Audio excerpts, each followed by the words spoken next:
Tangan kanan di atas tangan kiri, di atas telapak tangan kiri.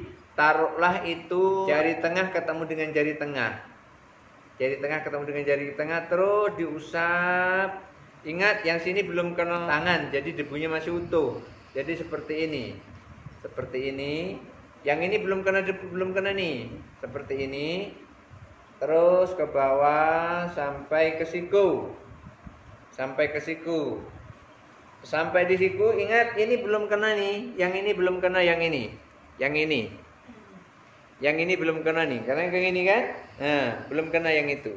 Karena ini belum kena, ini diputar begini, diputar kayak gini, tangannya aja yang diputar gini. Nah jempol tadi pegangkan ke atas siku, di atas siku, jangan di bawah siku, di atas siku. Ini kan siku, ini siku nih, jadi di atas siku sini. Sudah gini baru ditarik ke bawah. Set. Nah, akhirnya yang terjadi adalah ibu jari di atas ibu jari. Seperti ini. Ibu jari di atas ibu jari. Seperti ini. Alhamdulillah, kita panjatkan puji syukur atas kehadiran Allah Subhanahu wa taala, yang mana pada pagi hari ini kita masih diberikan nikmat kesehatan, nikmat kekuatan, sehingga kita masih dapat hadir ke mushola ini dalam rangka mengikuti kegiatan pengajian rutin kita setiap hari Selasa yang diisi langsung dari penyuluh agama Islam Kemenag Provinsi Jambi.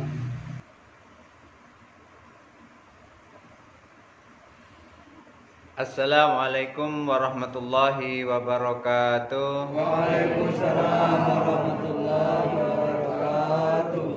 Innal hamdalillah wassalatu wassalamu ala Rasulillah wa ala alihi wa ashabihi wa mawala. La hawla wa la quwata illa billah. Rabbi syrah li sadri wa yassir li amri wahlul 'uqdatam min lisani yafqahu qawli. Amma ba'du. Kakak, nenek, bapak, ibu, hadirin hadirat yang dirahmati Allah. Dalam pertemuan dengan saya beberapa waktu yang lalu telah saya bahas tentang wudhu, tentang syarat sebelum sholat. Karena untuk melakukan sholat itu harus memenuhi beberapa syarat. Di antaranya yang pertama harus suci.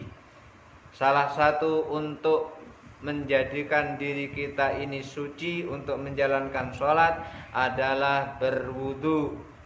Selain wudhu untuk bersuci yaitu dengan tayamum. Jadi artinya sebelum sholat kita harus bersuci. Setelah kita bersuci, badan kita harus bersih dari najis. Setelah badan kita bersih dari najis, saat kita mau sholat harus menghadap kiblat. Jangan sampai orang sholat menghadap ke belakang kiblat. Orang menghadap ke barat, kita menghadap ke timur, atau menghadap ke selatan. Maka tidak sah kalau itu disengaja. Maka syarat diantaranya dalam sholat supaya sah adalah harus menghadap kiblat. Jadi suci badan, suci pakaian, menghadap kiblat. Kemudian juga harus sudah mengambil air wudhu atau bersuci sebelum kita melakukan sholat. Di samping itu syarat sahnya sholat adalah harus sudah masuk waktu sholat. Jangan sholat sebelum masuk waktu sholat. Contohnya sekarang, ngapain ngambil wudhu? Mau sholat. Sholat apa? Zuhur. Padahal belum masuk waktu zuhur, sekarang baru jam 9. Bagaimana mungkin mau sholat zuhur? Sholat zuhur itu syaratnya adalah kalau matahari telah tergelincir ke arah barat. Bapak, ibu, kakek, nenek, hadirin yang dirahmati Allah Subhanahu wa taala. Mudah-mudahan minggu kemarin masih ingat, sudah kita praktekkan kemarin, cuman belum kita praktekkan bersama-sama untuk berwudu supaya kita dikenal oleh Rasulullah Shallallahu Alaihi Wasallam pada saat manusia dikumpulkan di padang mahsyar. Maka pada saat kita berwudu, basuhan wudunya harus dilebihkan. basuhan wudunya harus dilebihkan. Maksudnya kalau kita basuh muka itu juga harus dilebihkan sampai pinggir muka ini. Ketika kita basuh tangan harus kita lebihkan sampai sedikit di atas siku-siku supaya bersinar terang begitu. Ketika kita basuh rambut juga demikian. Makanya disunahkan basuh rambut itu seluruhnya supaya kepala kita ini nampak jelas oleh Rasulullah SAW dengan sinar yang ada di dalam rambut kepala kita. Ketika kita basuh kaki pun juga demikian. Jangan sampai pas di atas, pas mata kaki, harus dilebihkan sampai di atas mata kaki. Syukur-syukur sampai di bawah lutut sedikit. Ya cuman jangan berlebihan sampai di atas lutut, sampai pangkal paha, itu berlebihan namanya itu. Jangan sampai ke situ, tapi dilebihkan, tapi jangan berlebih-lebihan. Bapak Ibu, kakak nenek hadirin yang dirahmati Allah Subhanahu wa taala. Kali ini kita akan membahas, setelah kita membahas tentang syarat salat yaitu wudu, syarat salatnya wudu, maka saya ingin menyampaikan pembahasan syarat salat untuk bersuci itu dengan tayamum. Kalau wudu itu rukunnya ada 6. Pertama niat, kedua membasuh muka, ketiga membasuh tangan, kedua tangan sampai siku, kemudian keempat membasuh rambut, membasuh kepala, kelima membasuh kaki, keenam tertib. Ada 6. 6 itu begini, bukan begini. Ada 6 yang harus kita lakukan dalam berwudu. Tetapi untuk tayamum itu tidak banyak. Tayamum itu yang harus kita lakukan cuman 3. Pertama niat, kedua mengusap muka, yang ketiga mengusap tangan. Cuman itu saja kalau tayamum. Kapan kita boleh tayamum? Pertama, ketika kita dalam keadaan musafir, kesulitan kita mengambil air wudu, maka kita boleh melakukan tayamum. Ingat, kesulitan mengambil air wudu artinya tidak ada air pada saat tayamum. Lalu bagaimana caranya kita tahu kalau tidak ada air? Kira-kira gimana? Kita tahu tidak ada air. Syaratnya apa? Untuk kita menentukan, oh tidak ada air, apa syaratnya? Syaratnya harus mencari. Bagaimana kita tahu kalau air tidak ada kalau kita belum mencari? Maka kita cari dulu air itu. Kalau cari ke selatan tidak ada, cari ke utara tidak ada, cari ke timur tidak ada, cari ke barat tidak ada. Kalau tidak ada, ke depan, ke belakang, kanan, ke kiri tidak ada semuanya, baru kita boleh tayamum. Itu bagi musafir atau bagi orang yang tidak mendapati air. Untuk itu Allah sampaikan falam tajidu ma'an fatayammamu. Syaratnya adalah falam tajidu ma'an, tidak menemui air. Bagaimana tahunya tidak menemui air? Ya tahunya kita telah mencari air. Alhamdulillah datang rezeki. Ini Ustadznya gampang rezekinya. Ngomong sebentar lalu keluar rezekinya. Ustadz begitu. Makanya saya dulu bercita-cita pengen jadi Ustadz. Alhamdulillah terkabul, diijabah oleh Allah, bisa ceramah. Yang kedua pengen jadi dosen. Alhamdulillah diijabah oleh Allah, terkabul. Ini hasil yang saya didik waktu saya jadi dosen kemarin. Nah, nih Pak Peri ini dulu pernah belajar dengan saya. Kemudian pengen pula saya jadi pegawai negeri. Alhamdulillah diijabah oleh Allah Subhanahu wa taala. Allah itu maha kaya. Tidak ada yang lebih kaya daripada Allah. Bapak Ibu hadirin yang dirahmati Allah Subhanahu wa taala. Jadi kalau kita tidak menemui air, maka boleh kita dengan tayamum. Bagaimana tahunya supaya kita bisa menentukan tidak ada air? Harus mencari. Karena itu Allah sampaikan falam tajidu ma'an, kalian tidak mendapati air. Tahunya tidak mendapati air setelah kita mencari air. Bapak Ibu hadirin yang dirahmati Allah Subhanahu wa taala. Nah, ini adalah untuk orang yang tidak mendapati air atau tidak memperoleh air. Lalu bagaimana untuk orang yang sakit? Berbeda untuk orang yang sakit. Untuk orang yang sakit tidak perlu mencari air. Kenapa demikian? Karena tidak bisa berwudu, bisanya cuma dengan tayamum, maka cukup ditayamumkan. Umpamanya kalau terkena air tambah parah sakitnya. Ketika kita terkena air tambah parah sakitnya, maka orang itu boleh sholat dengan menggunakan tayamum. Bapak Ibu, dulu pada zaman Rasulullah masih melakukan peperangan, ada seorang sahabat yang saya lupa namanya. Sahabat itu dia perang, begitu perang kepalanya itu terkena pedang. Jadi luka kepalanya itu. Kemudian dia orang Arab, agak lain orang Arab ini. Dia luka, malam tidur sempat bermimpi basah. Orang kalau mimpi basah, Bapak tahu kan mimpi basah? Jangan nggak tahu. Masa nggak tahu mimpi basah? Mimpi basah itu bukan disiram air, bukan. Mimpi quick gitu loh, gitu. Jadi mimpi basah. Begitu mimpi basah, akhirnya waktu mau sholat subuh nggak bisa. Kenapa? Karena tidak ada air. Akhirnya dia bergulung-gulung di tanah. Karena apa? Karena tayamum itu mengganti mandi. Akhirnya dia mandi dengan debu. Lalu disampaikan oleh Rasulullah SAW, kalau mau menggantikan wudhu itu cukup dengan tayamum.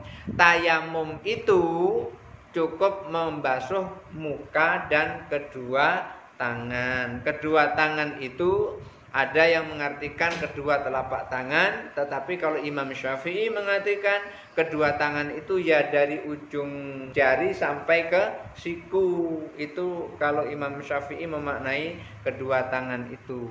Nah, ada lagi sama kasusnya, luka kepalanya. Akhirnya sahabat yang lain kalau mau sholat ya harus mandi. Tidak bisa cuman mengambil air wudhu. Akhirnya apa yang terjadi? Yang terjadi dia mandi. Begitu mandi, selesai mandi dia meninggal. Kenapa? Karena tidak tahan menahan sakit yang ada di kepalanya. Karena mimpi basah itu tadi. Nah, lalu Rasulullah sampaikan, kalau seperti itu yang luka diperban. Yang luka diperban. Kepalanya luka, kepalanya diperban. Begitu kepala diperban, yang lain sehat, yang lain dimandiin. Dimandiin kecuali kepalanya yang luka. Lalu bagaimana yang luka? Ambil air, diusapkan ke tempat yang luka. Demikian juga misalnya ketika kita wudhu. Pada saat berwudhu di tangan kita ini anggota wudhu luka, koreng besar. Kalau kena air tambah lebar. Makanya oleh dokter kemudian diperban. Begitu diperban, basuh yang tidak sakit.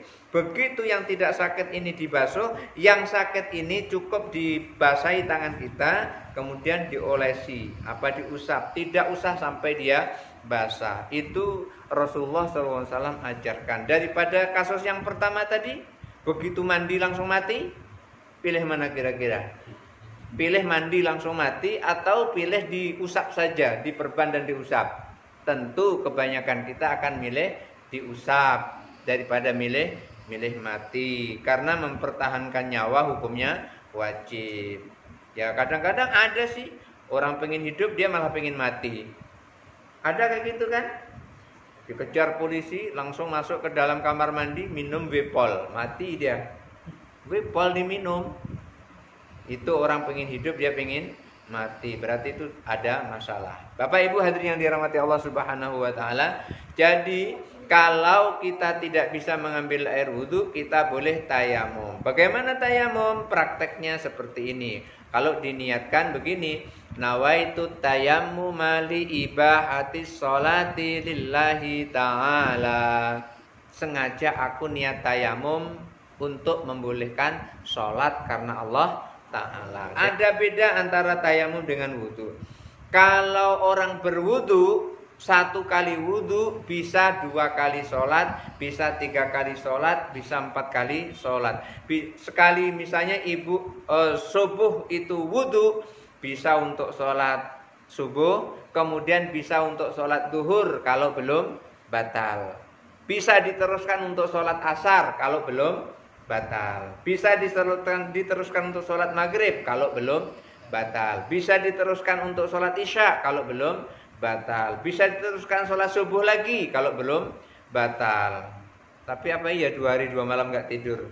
Karena yang membatalkan sholat itu, membatalkan wudhu itu diantaranya adalah tidur. Kalau ibu bapak tidur, batal wudhunya. Tidur itu batal wudhu.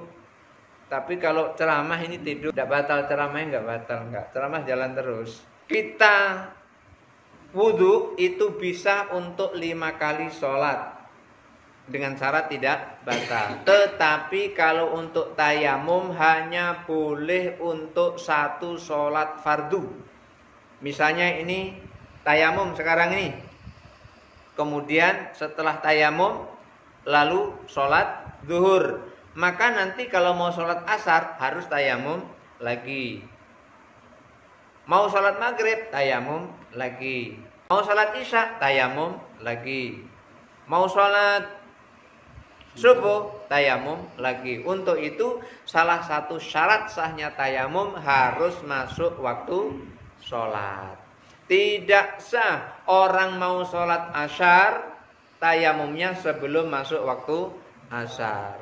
Tidak sah orang sholat maghrib kalau tayamumnya sebelum masuk waktu maghrib. Misalnya ini mumpung ini masih terang, jam 5:30 aku mau tayamum. Sudah tayamum jam 6 maghrib, terus sholat maghrib. Tidak sah sholat maghribnya. Sholat maghrib tayamumnya harus sudah azan, sudah masuk waktu maghrib baru boleh tayamum. Maka salah satu syarat sahnya tayamum adalah telah masuk waktu sholat. Itu kalau sholat fardu. Lalu bagaimana kalau seandainya kita bukan sholat fardu? Kalau bukan sholat fardu, tidak perlu masuk pada waktu sholat tersebut. Misalnya sekarang ini jam 9:30 pagi mau sholat duha, tayamum. Udah tayamum saja sholat duha. Sudah sholat duha, selesai sholat duha, tidak usah tayamum lagi. Kalau masih mau sholat sunnah, mau sholat taubat, sholat taubat. Sudah mau sholat taubat, mau sholat hajat, kemudian sholat hajat. Usolli sunnatal hajati rakaataini lillahi ta'ala. Allahu akbar. Selesai. Assalamualaikum warahmatullahi wabarakatuh. Akhirnya pengen sholat birrul walidain. Akhirnya niat sholat. Usolli sunnatal birrul walidaini rakaataini lillahi ta'ala. Allahu akbar. Selesai sholat birrul walidain, akhirnya sholat mutlak. Sholli sunnatal mutlaq rakaatin lillahi ta'ala. Allahu akbar. Tidak perlu ngambil air wudu lagi. Yang perlu ngambil air wudu setiap kali sholat adalah sholat fardu. Lalu bagaimana kalau seandainya kita tayamum, kemudian sholat fardu, setelah sholat fardu kemudian kita sholat sunnah ba'diyah. Misalnya sholat sunnah ba'diyah zuhur, boleh, tidak apa-apa. Tetapi begitu belum batal masuk waktu asar, pengen sholat asar, tidak boleh menggunakan tayamum yang digunakan pada saat zuhur tadi. Untuk sholat asar tayamum lagi. Pengen sholat sebelum sholat asar, sholat sunnah dulu. Jadi dalam tayamumnya itu diniatkan untuk sholat sunnah sebelum sholat asar dan sekaligus sholat asar. Seperti itu niatnya pada saat kita tayamum. Kalau seandainya nggak sempat niat seperti itu juga boleh. Sebelum sholat asar, sholat sunnah dulu, kemudian langsung sholat asar, tidak perlu tayamum lagi. Lalu bagaimana tayamumnya itu, Bapak Ibu hadirin yang dirahmati Allah Subhanahu wa taala? Tayamum itu menepukkan tangan ke tanah atau ke debu. Ingat Bapak Ibu, ke debu. Jangan ke tepung. Ya tepung kan mirip debu, cuman putih. Nah, payah nih kalau debu kotor, tepung saja nggak boleh. Nggak boleh kita tayamum dengan tepung. Tayamum harus dengan debu, baik debu tanah maupun debu yang berpasir. Tapi tidak boleh sengaja dengan pasir. Tapi kalau tidak sengaja dengan pasir, artinya di situ ada pasir bercampur dengan debu, nggak apa-apa. Tapi kalau sengaja dengan pasir tidak boleh. Tapi kalau tidak sengaja tidak apa-apa. Karena apa? Kalau sengaja dengan pasir artinya itu tidak ada sama sekali debunya, yang ada cuman pasir. Maka yang dianjurkan, yang diperintahkan adalah tayamum dengan debu. Jadi ini debu, ada tanah di tempat kita berpijak, ada debunya, kita tepukkan tangan kita. Plak sekali. Kita gosokkan sedikit. Kemudian otomatis debunya nempel di tangan. Begitu debu nempel di tangan, kita tipiskan. Kalau banyak sekali, sudah kita tipiskan, kepala atau muka ini harus dibuka lebar-lebar. Jangan lupa niat. Nawaitu tayammuma li ibahati sholati lillahi ta'ala. Aku niat tayamum untuk membolehkan sholat karena Allah Ta'ala. Tepukkan tangan ke tanah, tipiskan, kemudian terus usapkan ke wajah, rata. Kemudian tepukkan lagi ke tanah di sebelahnya, jangan yang tadi. Tanah di sebelahnya ditepukkan, digosokkan sedikit, debu nempel, ditipiskan. Cuman ini Bapak Ibu, supaya lebih jelas, itu tangan kanan di atas tangan kiri, di atas telapak tangan kiri. Taruhlah itu jari tengah ketemu dengan jari tengah. Jari tengah ketemu dengan jari tengah, terus diusap. Ingat, yang sini belum kena tangan, jadi debunya masih utuh. Jadi seperti ini. Seperti ini. Yang ini belum kena debu, belum kena nih. Seperti ini. Terus ke bawah sampai ke siku. Sampai ke siku. Sampai di siku, ingat ini belum kena nih. Yang ini belum kena yang ini. Yang ini. Yang ini belum kena nih. Karena yang ini kan, nah, belum kena yang itu. Karena ini belum kena, ini diputar begini. Diputar kayak gini. Tangannya aja yang diputar gini. Nah, jempol tadi pegangkan ke atas siku. Di atas siku, jangan di bawah siku. Di atas siku. Ini kan siku. Ini siku nih. Jadi di atas siku sini. Sudah gini baru ditarik ke bawah. Set. Nah, akhirnya yang terjadi adalah ibu jari di atas ibu jari. Seperti ini. Ibu jari di atas ibu jari. Seperti ini. Sekali lagi saya sampaikan, ini sudah ada debunya. Kemudian ditarik begini, seperti ini. Sampai di sini diputar begini. Tangan ibu jari ditempelkan di atas siku.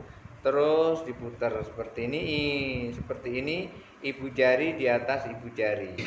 Ini masih ada debunya ini. Kan tadi yang habis debunya yang ini. Ya, coba perhatikan. Ini yang habis debunya ini. Ini set. Nah, yang habis debunya yang ini. Ini masih ada debunya.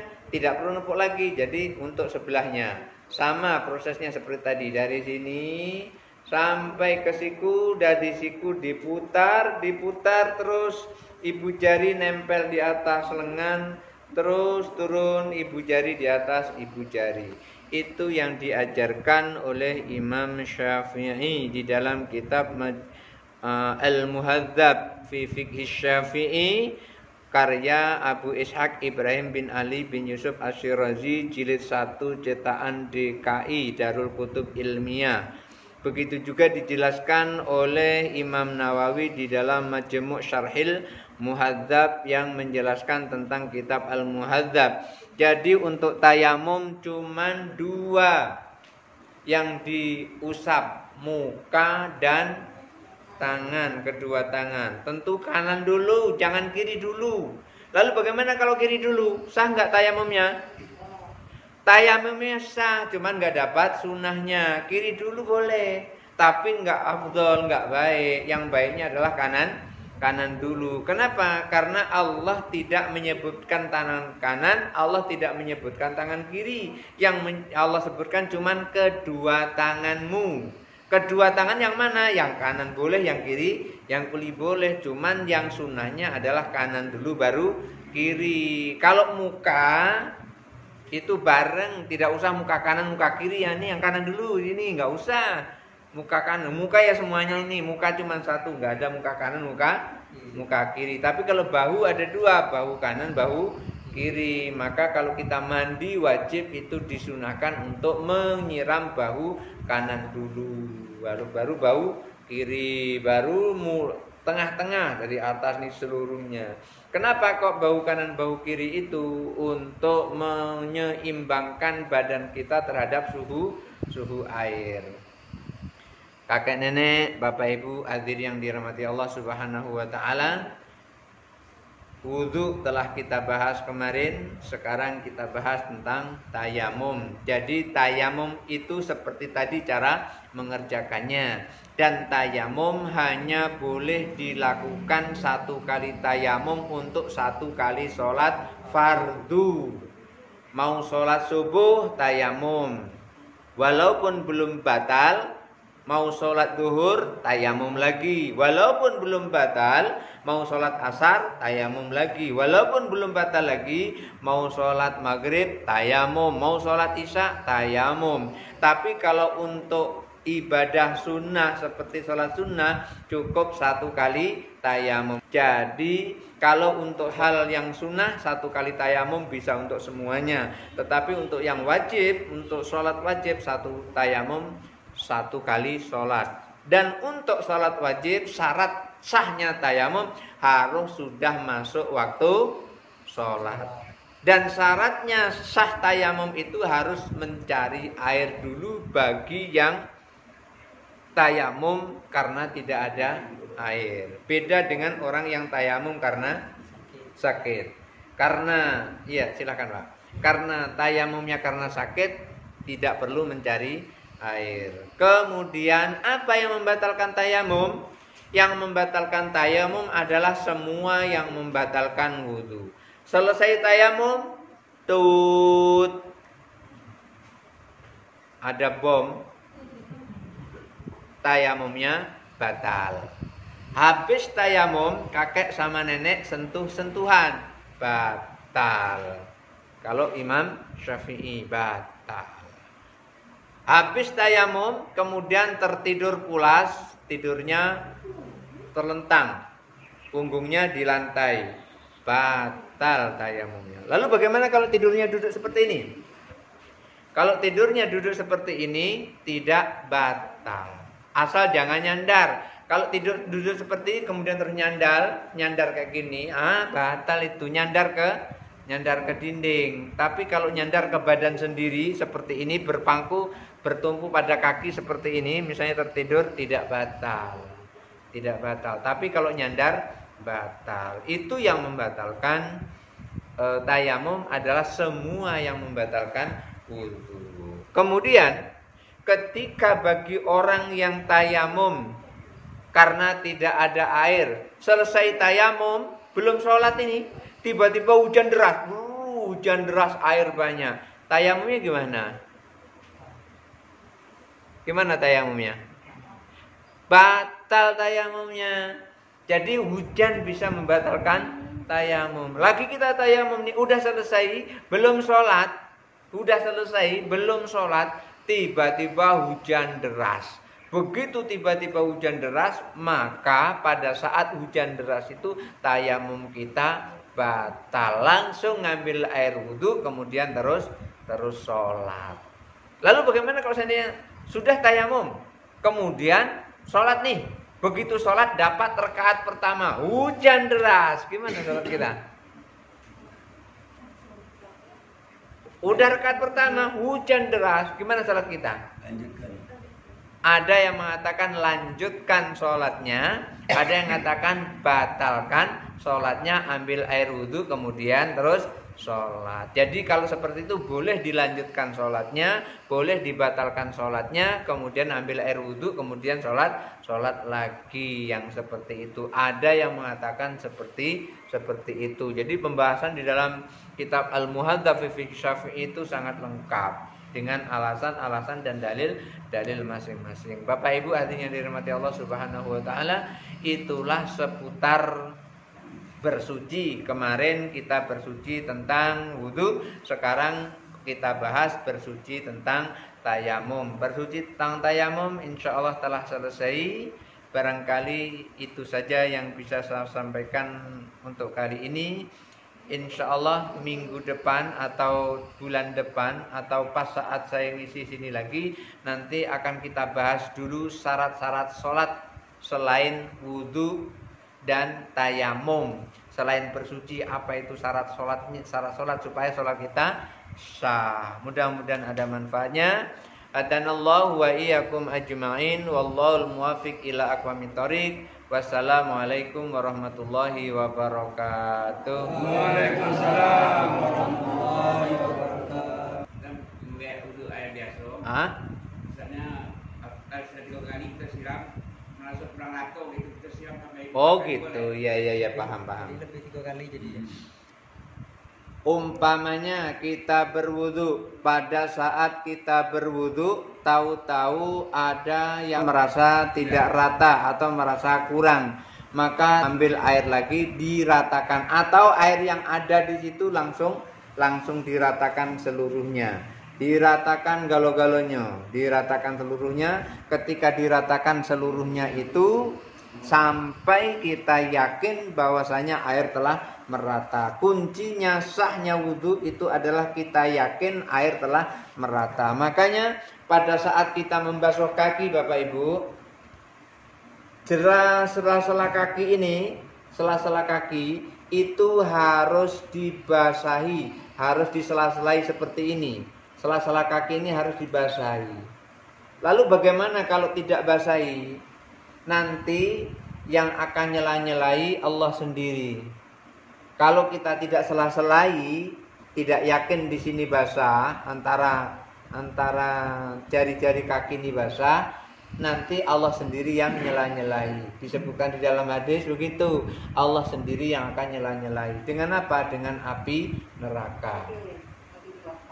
Jadi bagi siapa yang ingin dibantu oleh Allah disela-selai kakinya, wudhu nggak usah disela-selai kakinya, nanti dibantu oleh Allah. Dengan apa? Bukan dengan air kayak kita, tapi dengan api neraka. Artinya apa?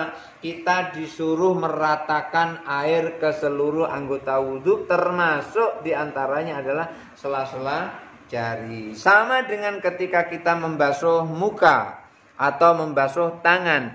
Pada saat kita membasuh muka atau membasuh tangan, maka saat kita membasuh muka dan membasuh tangan itu harus rata. Ketika ada sebagian yang tidak rata, maka kita wajib meratakannya.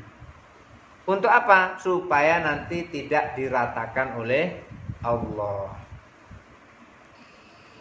Kalau seandainya nanti kita tidak meratakan kaki atau tidak meratakan membasuh di tangan, atau kita tidak meratakan membasuh di muka, kalau seandainya begitu, nanti akan diratakan oleh Allah Subhanahu wa ta'ala. Kira-kira enak mana itu? Kita ratakan sendiri atau biarlah Allah yang meratakannya?